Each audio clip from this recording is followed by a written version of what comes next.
Hello everyone, and thanks for joining me today.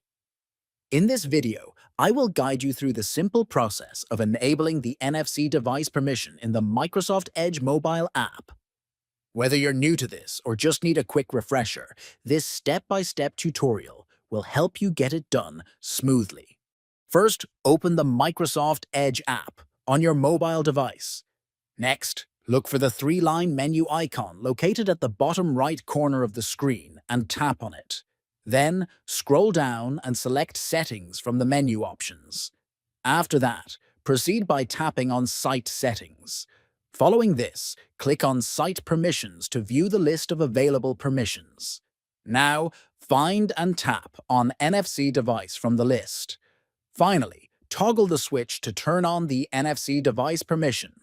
This will enable websites to access your device's NFC functionality when needed, improving your browsing experience. Thanks for watching. Enabling NFC on Microsoft Edge Mobile can enhance your device's connectivity with websites. Don't forget to like, subscribe, and comment if you found this tutorial helpful. See you next time.